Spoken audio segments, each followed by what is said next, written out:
Sospecho que si le pregunto a cualquier padre cristiano cuál es la mayor aspiración en su vida en relación a sus hijos, estoy seguro que todos contestaríamos: bueno, mi mayor sueño con respecto a mis hijos es que lleguen a ser personas de bien, que vivan vidas que glorifiquen el nombre de Dios, que hagan una contribución positiva a la sociedad, que no sean parte de los problemas, sino parte de la solución de los males que nos aquejan.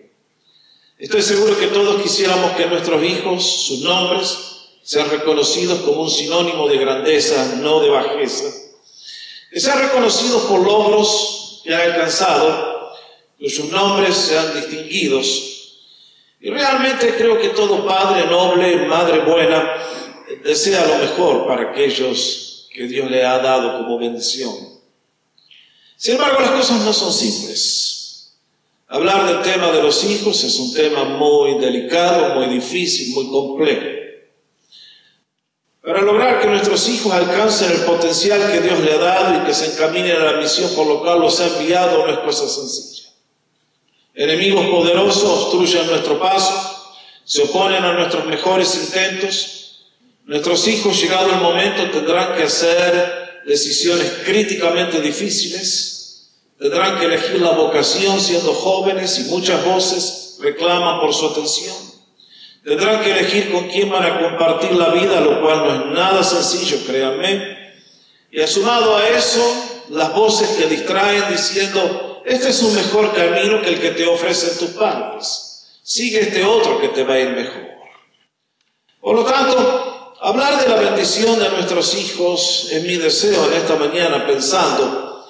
Y ustedes aquí tenemos el relato de una familia muy notable, que recibió en sus manos un regalo que me imagino el asombro, la perplejidad que debe haber creado en el corazón de estos dos padres jóvenes. El hecho es que ahora José y María recibían un bebé que venía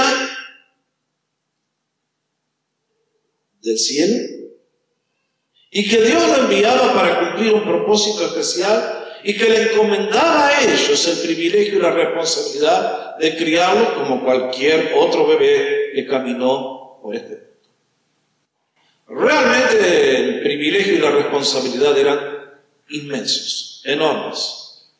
Me imagino cómo se habrán sentido esta pareja de jóvenes cuando ocurrieron todos los milagros que ocurrieron y ahora los llevan al templo a dedicarlo como buenos judíos que eran en cumplimiento de la ley, y se profetiza sobre este niño y ¡wow! ¡Qué tremendo!, ¿no? Es por eso que en esta mañana del ejemplo de José y María quisiera enseñarles algunas lecciones para algunos de ustedes o para todos los que estamos aquí, que creo que son importantes. Ahora ya me imagino la reacción de algunos de ustedes.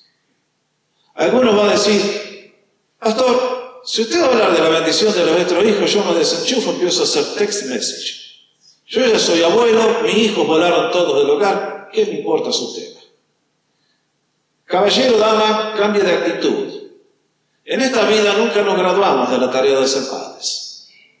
Yo tengo a mi papá que tiene 86, yo tengo 60, la última vez que estuve acá lo fui a llevar al aeropuerto para que retorne a Canadá y me permitieron acompañarlo hasta la puerta del avión, me dieron un pase especial y mientras esperábamos el vuelo, mi viejo me dice: mira, Oscar, te lo digo porque soy tu padre. Doy gracias a Dios por los padres que comprenden que nuestra tarea no tiene fin. Que todavía, aunque los hijos ya seamos medio grandecitos y tengamos canas, todavía podemos escuchar una palabra para nuestro bien. Así que, si usted es abuelo, piense en sus hijos y piense en sus nietos, que usted puede hacer mucho bien todavía. Ahora ya imagino la otra categoría que tengo acá. Los jovencitos, los inteligentes, cultos y refinados. Que dicen: usted no me va a hablar a mí de ser papá cuando yo todavía no tengo ni novia. Además, ¿quién quiere llegar a ser como esos viejos aburridos y obsoletos? Jovencito, tengo malas noticias para usted. Cuando menos lo piense, usted va a estar casado y va a tener frente a sus manos la tarea más desafiante que hay en el mundo, que es criar los hijos. Y el día que su hijo nazca, usted comienza la ruta a ser un viejo obsoleto y aburrido. Nunca lo olvide. Porque se terminaron las salidas hasta las 3 de la mañana y a las 3 de la tarde va a estar en el carrusel y en el parque. Y si no sabe hacer la transición, usted va a ser un fracaso completo, se lo garantizo, y sus hijos lo van a odiar. Así que, si usted está aquí, jovencito, pare las antenas. Tal vez le puedo ahorrar algunos dolores de cabeza en el futuro. Escuche con atención. Alguien va a estar acá y me va a decir, pastor, yo soy soltera, no tengo hijos, no tengo sol. Usted puede hacer mucho por otros chicos de la iglesia que no tienen padre. Así que, este tema es para todos y confío que todos me presten atención. ¿Puede ser? Y teniendo en cuenta también de que la vida pasa muy rápido y que ustedes y yo podemos hacer mucho bien, ya que el desafío más grande que tenemos y las posibilidades más enormes se ofrecen a los padres con la tarea de bendecir a sus hijos. Ahora déjenme comenzar con una afirmación que hace el libro de los Proverbios. Este es un versículo que si ustedes como yo, que de antes que naciera ya iba a la iglesia, este versículo lo tienen que haber escuchado muchas veces. ¿Cómo dice? ¿Lo leemos todos juntos? Instruye al niño en el camino en que debe andar, y aun cuando sea viejo, no se apartará de él. ¿Lo quiere marcar? Proverbios 22:6. Si nunca lo había visto, vaya a su Biblia y póngalo ahí con un marcador amarillo. Y repítalo, y léalo, y memorícelo, y que sea su mapa para la tarea que tiene por delante. Instruye al niño en el camino en que debe andar, y aun cuando sea viejo, no se apartará de él. Este verso, si ustedes notan, tiene dos partes. Tiene una tarea que los padres debemos hacer, y si la hacemos bien, Dios promete hacer algo como consecuencia. Este verso creo que para mí es una verdad que me habla como padre del desafío que me toca, que es instruir a los niños con la esperanza de que cuando lleguen a viejos van a vivir una vida que glorifica el nombre de Dios. Es por eso que este verso se lo recomiendo a todos. Si no lo conocía, anótelo, márquelo, memorícelo. Es para su bien que Dios se lo envía. Tristemente tengo que decir que este verso no se conoce y son como una minoría los que puedan decir yo hice mi parte bien y ahora mis hijos son una bendición. La gran mayoría de la sociedad vive sin Dios y sus hijos en el día de hoy no andan en los caminos de Dios y son un problema para todos. Esto no debería ser así. A mí me gusta este texto porque a ustedes y a mí, si tenemos la actitud de fe correcta, puede ser de tremenda bendición. Este texto nos dice, instruye al niño. Instruye al pequeñito desde que está en los brazos de su madre, desde que comienza la vida. Instrúyelo cuando llegue a la adolescencia, instrúyelo cuando llegue a la juventud, instrúyelo cuando llegue a la vida adulta. La tarea nunca termina. Y como consecuencia, Dios va a hacer cosas que son las que todo padre anhela que se viva en la vida de sus hijos preciosos. La pregunta es, ¿cómo podemos bendecir a nuestros hijos? ¿Qué hubieran hecho José y María con aquel niño que recibieron de parte de Dios? Ahora déjenme darles 5 consejos muy rápidamente. ¿Me siguen? Primer consejo. Si usted va a bendecir a su hijo, lo primero que tiene que recordarse a usted mismo en forma continua es qué es la propiedad de Dios. Nunca se olvide. Nunca se olvide de esta profunda verdad, que su hijo es la propiedad de Dios. No le pertenece a usted. Dios se lo presta por un tiempo para que usted lo forme, lo desarrolle y lo encamine al centro de su voluntad y que cumpla la misión que Él ha escogido para su hijo desde antes que el mundo fuera creado. Ojalá que ningún padre que está aquí tenga que decir un día yo arruiné el plan de Dios por las cosas que hice, arruinando a mi hijo. En el día de hoy tenemos muchas voces que nos dicen que los hijos son una molestia, son un impedimento para nuestra realización personal, son una molestia para nuestro avance en la carrera. Caballero, dama, si usted piensa de esa manera, quiero asegurarle que está cometiendo el primer error que lo va a llevar a una derrota aplastante cuando su hijo sea grande. Su hijo ha sido dado por Dios. Dios se lo confía por un tiempo y créame que si es así, Dios un día le va a pedir cuenta cómo usted y yo hicimos el trabajo de criarlos para Él. Nunca lo olvide. El día que Dios nos llama a pedir cuenta, vamos a dar cuenta de cómo criamos a nuestros hijos y fuimos padres. La palabra de Dios nos dice, herencia del Señor son los hijos. Son un regalo del Señor. Salmo 127:3. Y una recompensa del fruto del vientre. Sus hijos no son suyos, le pertenecen a Dios. Años atrás, estoy hablando ya por el año 73, recuerdo haber visto en la televisión, había un programa popular allá en Argentina, un brujo que tenía entrevistas. Claro, yo no sabía en aquel entonces que los que hacen el horóscopo son brujos. ¿Cómo estaba mirando ese programa? ¿Qué pastor? Bueno, tenía 23 años, era jovencito y no sabía todo lo que se habla. Pero me acuerdo que entrevistó a un músico muy famoso de Argentina, Waldo de los Ríos se llamaba. Un hombre que se destacó en el mundo de la música en Europa porque tomó a Mozart y todas las obras de los compositores clásicos y las trajo al siglo XX, las adaptó, vendió CDs en toneladas, todavía los pueden conseguir si quieren. Pero me quedó grabado que ese día Waldo de los Ríos dijo, yo no quiero tener hijos porque no quiero compartir mi gloria con ellos. Eso es del año 73. Me pareció que el hombre estaba mentalmente un poco gone.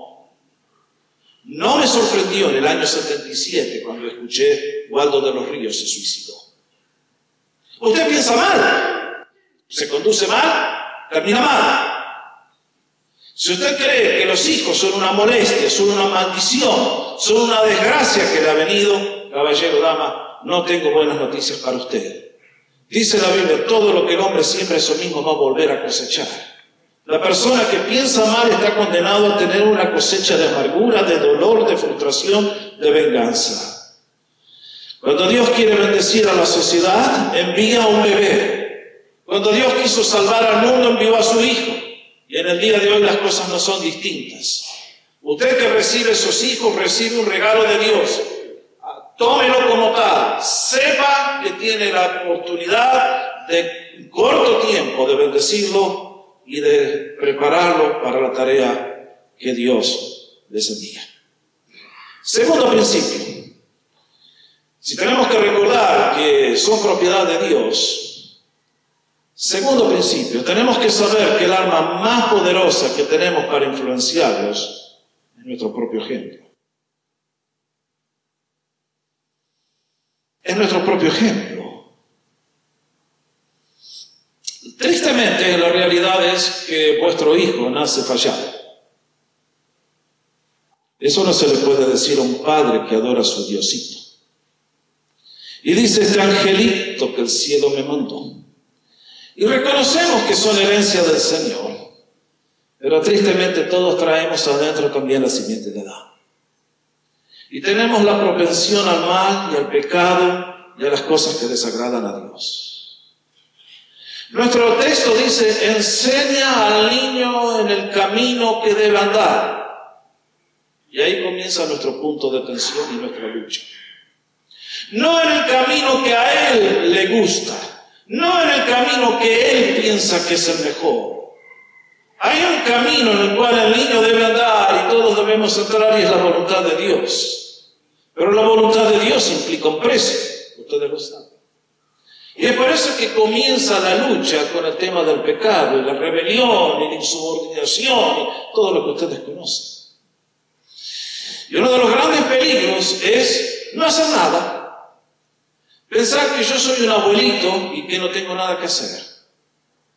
Conozco muchos padres que crían a sus hijos como si ya fueran el nono y la nona, como diríamos en italiano. El abuelito. Pero dice Proverbios 29:15, la vara y la reprensión dan sabiduría, pero el niño consentido avergüenza a su madre. ¡Qué lucha!, ¿no? Estamos llenos de spoiled kids, como decimos aquí por todas partes. Chicos, a los cuales los padres nunca han pensado que es importante guiarlos, cruzarles la voluntad. Y las consecuencias realmente son catastróficas. El otro día hablaba con un joven y le decía, ¿qué pasa? ¿Quiénes son tus compañeros de escuela? ¿Quiénes son los mejores? ¿Quiénes son los peores? Y me decía, bueno, los que más dificultades crean en las clases habitualmente son los que vienen de un hogar dividido. ¿Por qué? Y este joven me contesta, muy simplemente, porque mientras es posible para un chico adaptarse a un padre distinto, a una madre distinta, hay algo que los chicos no le perdonan a los padres, y es, si vos no sabés vivir tu vida, ¿cómo esperás que yo la viva bien? Piensen en esa cosa. Piensen en eso. Su ejemplo habla volúmenes. Los chicos no escuchan lo que decimos, solamente miran lo que hacemos. Los chicos aprenden más de nuestros silencios, de nuestras palabras, de nuestras acciones y de todo lo que ustedes y yo les podemos enseñar. Papá y mamá, nunca olviden. Usted está sentado, su hijo lo mira. Usted habla, su hijo lo mira. Ustedes y yo estamos en la vitrina permanentemente. Nuestro ejemplo es fundamental. Y ciertamente, ¿qué les puedo decir? Me viene a la memoria aquella historia del padre que un día salió de la casa y se fue a la taberna. Y para su sorpresa, cuando estaba allí, se abre la puerta y aparece su hijo pequeño y le dice, hijo, ¿cómo llegaste aquí? Le dice, muy simple, papá, seguí tus pisadas en la nieve. Nunca lo olvide, papá. Usted está dejando pisadas en la nieve. Todos los días. Todos los días. Todos los días. 24/7. Todos estamos dejando pisadas en la nieve. Y nuestros hijos van a seguir nuestro ejemplo. Por eso nuestro texto dice, instruye al niño en su camino. No hay instrucción más poderosa que el ejemplo de papá y de mamá. Cuando sea viejo, él va a hacer exactamente lo que usted hizo. Tercero, formando en ellos hábitos sanos. ¿Qué queremos decir? Bueno, déjenme darles 2 o 3 ejemplos. En primer lugar, creo que el primer hábito que tenemos que, con nuestro ejemplo, formar en nuestros hijos es el hábito ¿de qué? De la fe. Como les dije hace un instante, por un tiempo Dios permite que ese niño en nuestras manos sea como un barro dócil, maleable, que lo podemos formar con nuestras manos. Hay un momento de la vida cuando nuestro hijo cree que papá es Dios.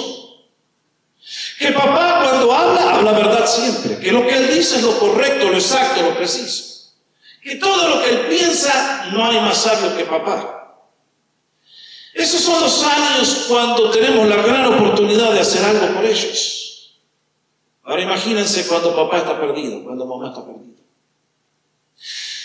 Esos años son vitales para que mi hijo aprenda que lo que yo hago es cierto. Que si yo esta mañana estoy acá como el pastor de la iglesia, cuando estoy allá afuera no soy algo completamente opuesto. Que usted con lo que dice y enseña lo cumple y lo vive. Que no solamente enseña por enseñar y que le dice anda y hace esto porque para ti es bueno, pero usted se queda y no hace lo mismo. Usted necesita que su hijo crea en usted.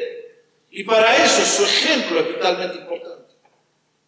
El segundo hábito que creo que le tengo que mencionar es el hábito de la oración. La oración es el arma más poderosa que Dios ha colocado al alcance, en las manos de la raza humana. La oración es el auxilio en los tiempos de dificultad, es el médico que nos abre la mano de Dios en los momentos de enfermedad. La oración es algo que un niño aprende antes de que pueda leer. Si tiene padres piadosos, si tiene padres que le enseñan de chiquitito, que no importa dónde estemos, con nuestro balbuceo inocente, Dios nos está escuchando y papá que está en los cielos está con nosotros. Créanme que para el niño orar es tan natural como respirar. Ni siquiera es consciente. Los adultos somos desgraciados. A un adulto hay que convencerlo que Dios existe porque el pecado y los demonios le han dado vuelta a la mente y le han hecho una ensalada. El niño no tiene ese problema. El niño es bendecido. El niño solamente, si tiene una madre piadosa, estoy seguro que se va a olvidar 1.000.000 de cosas. Pero no se va a olvidar el ejemplo de mamá que antes de dormir le decía, querido, vamos a orar. Queridos, antes que el niño pueda leer, antes que el niño llegue a la escuela, si aprende a orar, está en el camino a la seguridad, al progreso y a la prosperidad espiritual. Nunca lo olvide. Porque a Dios le encanta responder las oraciones de los niños. ¿Ustedes creen que si envió a su hijo como un niño, no es porque él ama a los niños y tiene un plan especial para ellos? Un día en la iglesia el pastor les dijo, bueno, vamos a orar. Vamos a inclinar las cabezas y usted pídele a Dios cualquier cosa que Dios no va a hacer. Y de repente se escuchó un chiflido. Y la madre lo agarró al niño que estaba a su lado y dijo, ¿qué hiciste? Bueno, el pastor dijo que le pidiéramos a Dios cualquier cosa que él iba a hacer. Y yo no sabía chiflar y le pedí que me enseñe y lo hizo.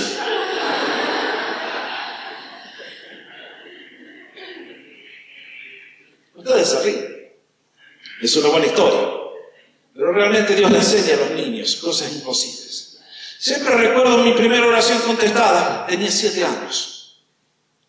Venían las vacaciones de invierno y no sé qué enfermedad me agarró. No sé si era la varicela, el sarampión, todas las cosas que me vinieron encima, las 11 plagas de Egipto.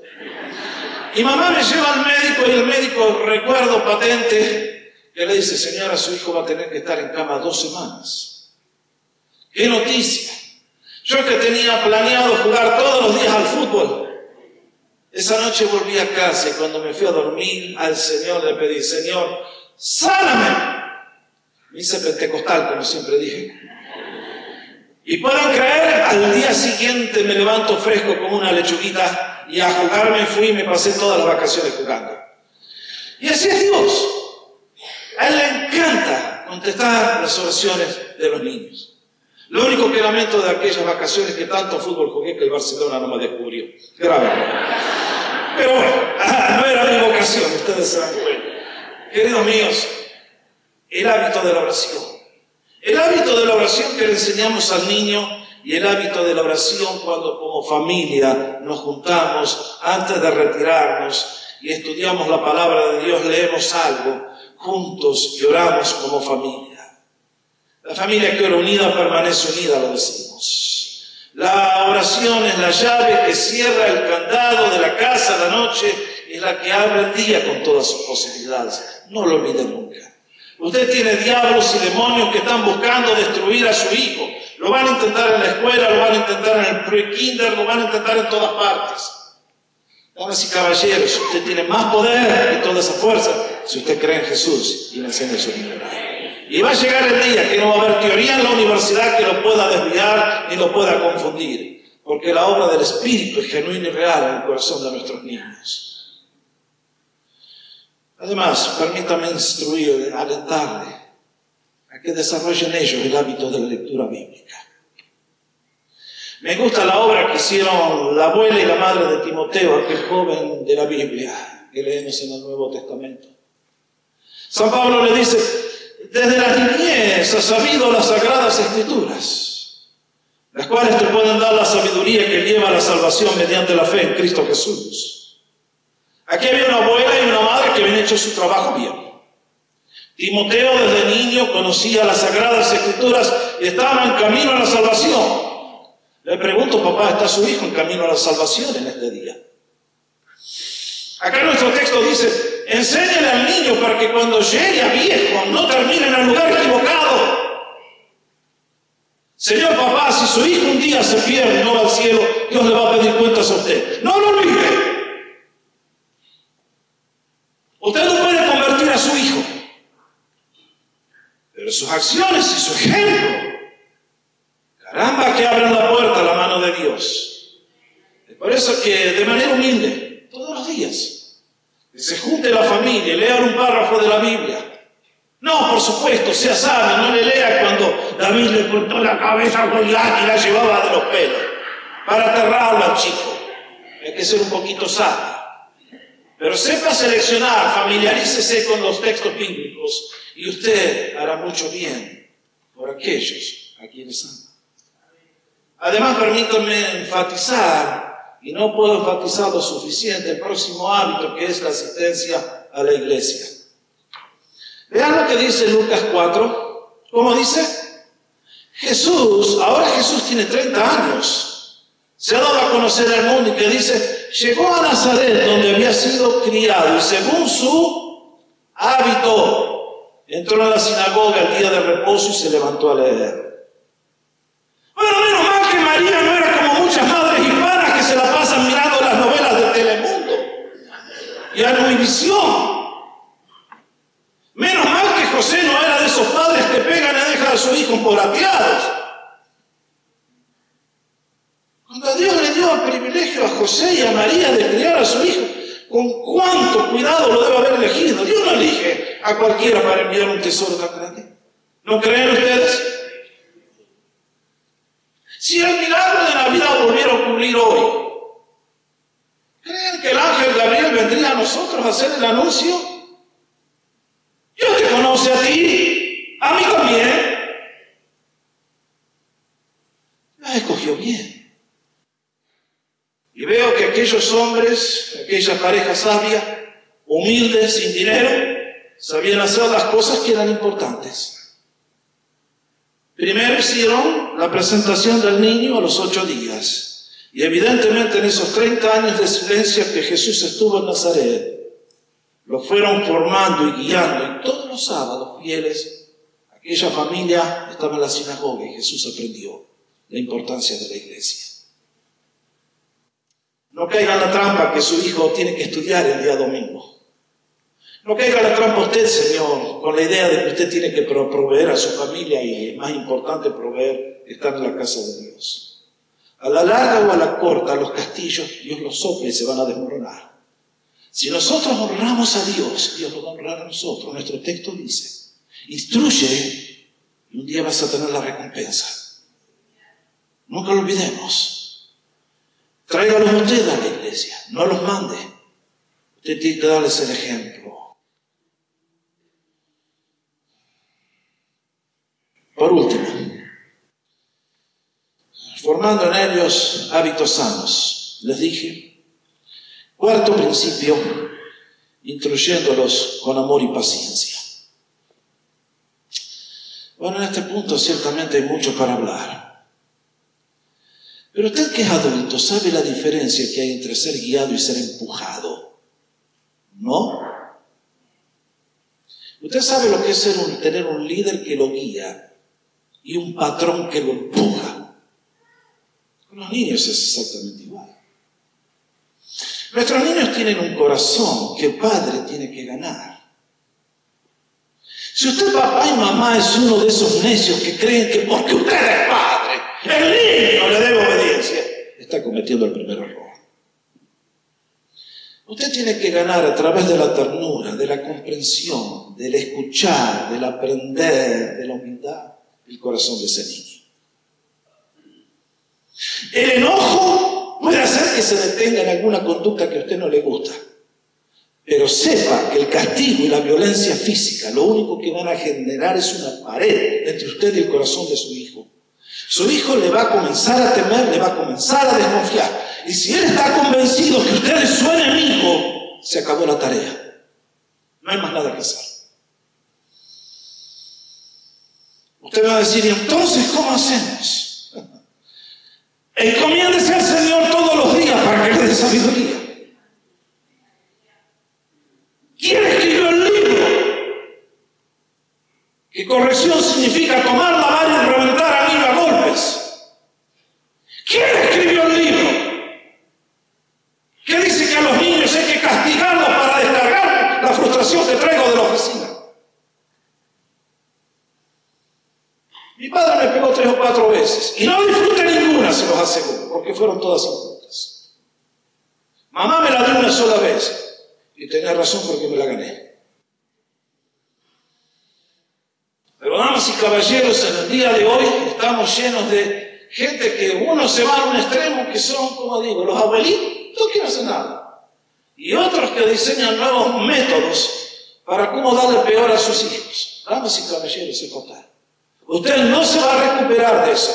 El día que su hijo deje de hacer las cosas, pero su corazón que no esté con usted, ese hijo va a estar actuando como un hipócrita. A usted no lo quiere, lo respeta y se lo aguanta. Pero va a llegar el día cuando va a desaparecer y bye, papá y mamá. Seamos sabios. El enojo nunca construye nada bueno. Levanta paredes que dividen. Cuando digo que una persona tiene que ser tratada con amor, tiene que ser tratado como una persona que respetamos y amamos. ¿De dónde salió la idea de que nuestros hijos nos tienen que servir? Que nosotros somos los reyes.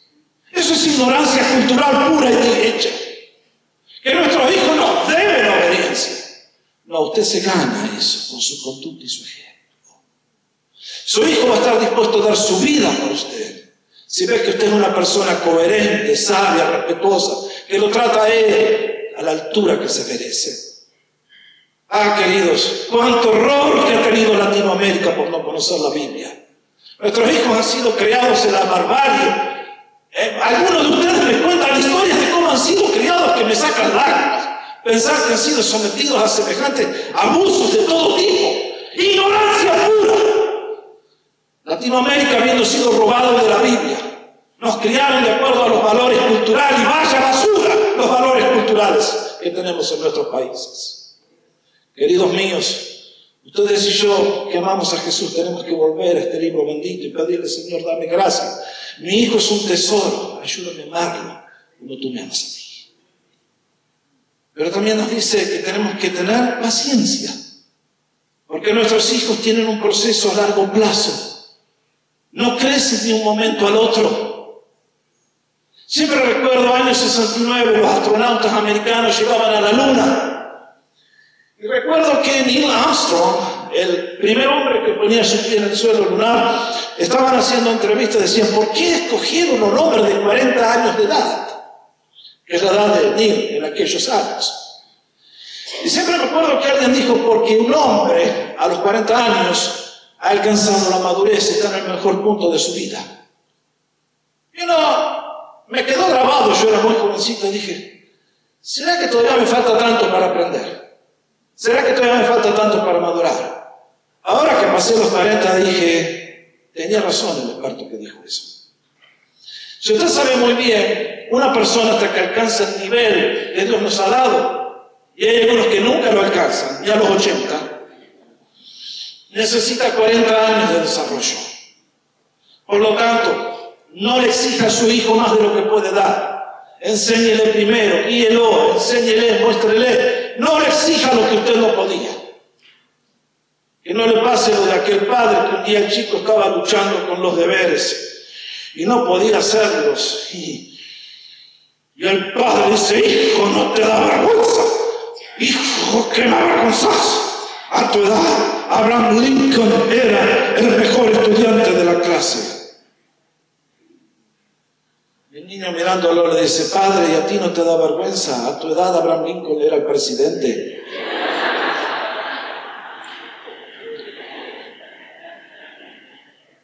Necesitamos paciencia. Necesitamos comprensión. Necesitamos aprender a esperar. Como ha dicho tantas veces, nunca entierre a su hijo antes de tiempo. Espérelo, aguántelo y ore y confíe que Dios va a hacer el resto. Último punto, confíe en las promesas de Dios. Nuestro texto dice, instruye al niño en su carrera y aun cuando fuere viejo vas a tener el gozo. Quiero que le enseñaste. No lo va a abandonar. Esta promesa tiene poco cumplimiento en el día de hoy. La mayoría de los hijos cristianos que conozco cuando llegan a la vida adulta, no están en los caminos del Señor. Esto es preocupante. El otro día les hablaba de tantos hijos que se crían en la iglesia y no son salvos. Y es cierto. Papá y mamá, usted tiene que orar que la religión de su hijo no sea un barniz, sino que sea algo de corazón genuino y una obra profunda del Espíritu en la vida de su hijo. Pídale al Señor que lo toque, que lo llame, que lo salve, porque si Él no lo hace, nada lo va a salvar. Pero sepa que, como decía anteriormente, mientras llegue un momento que nuestros hijos harán sus decisiones, y mientras nuestros hijos no pueden ser convertidos por los padres, si ustedes y yo hacemos la parte que nos corresponde, Dios hará la suya. Siempre me gusta aquel milagro de la multiplicación de los panes y los peces. Aquellos panes insignificantes, 5 panes de cebada y 2 pececillos, que eran para alimentar a una multitud de más de 5.000 personas. Pero cuando fueron puestos en las manos de Jesús, fueron multiplicados y alcanzaron y sobraron y bastaron. En el tema de nuestros hijos, no hay ninguno de nosotros que pueda decir, pastor, no me venga a enseñar a mí, yo ya me la sé toda. Nos queda el saco grande a todos. Pero cuando en humildad, al igual que José y María, decimos, hacemos las cosas en obediencia que el Señor nos enseña, Dios se encarga. Dios es fiel y permite que aquellos que amamos alcancen el nivel, el potencial, la misión para el cual Dios les ha enviado. Albert Einstein decía, todo niño que nace en este mundo es un genio. Estoy de acuerdo. Cada uno de ustedes, en mi opinión, son unos genios hasta que vuestros padres los arruinaron. Y muchos de los que están aquí, que no tengan que decir un día, el peor problema que tuve en mi vida fue papá y mamá, porque me arruinaron con las cosas que me enseñaron y las cosas que me llevaron. ¿Qué espera usted para sus hijos? Ahí en la pantalla van a aparecer algunas fotos. La primera de ellas son 2 hombres que hicieron una obra muy grande al beneficio de la humanidad. El doctor Alexander Fleming, que fue quien descubrió la penicilina. Y desde ese día los antibióticos se llaman la primera droga mágica que eliminó las muertes masivas. Nació en un buen hogar cristiano el doctor Fleming. Fue un cristiano toda su vida. ¿Creen que sus padres pueden estar orgullosos de él? ¿O creen que mejor tener un hijo que muera en la silla eléctrica? El que está del otro lado es el doctor Jonas Salk, aquí de California. Cuando yo era niño, la poliomielitis barría vidas. Los niños terminaban paralíticos o muertos. La vacuna que él creó acabó con esta maldición. Qué lindo tener un hijo que se haya levantado a ese nivel. Los 2 científicos que siguen a continuación, qué casualidad, vienen de Alemania. Wernher von Braun, el hombre que diseñó todo el programa espacial de cohetería de la NASA para poner el hombre finalmente en la Luna. Albert Einstein, Time Magazine lo consideró el hombre más importante del siglo XX. ¿Se habrán imaginado los padres de estos niños lo que tenían en sus manos? Seguro que no. Estoy seguro que no alcanzaron a ver en su vida todo lo que estos hombres hicieron. Y eso es lo que ustedes y yo tenemos que recuperar, la sensación de asombro. Y yo no sé quién es este bebé que Dios me pone en mis manos, pero tengo el privilegio de influenciarlo para bien con mi ejemplo. Los otros 2 que siguen son 2 de las figuras más notables en la historia de este país. El presidente Lincoln, cuando se hacen las estadísticas de cuál es el presidente más amado en la historia de esta nación, siempre sale número 1. Su vida fue notable.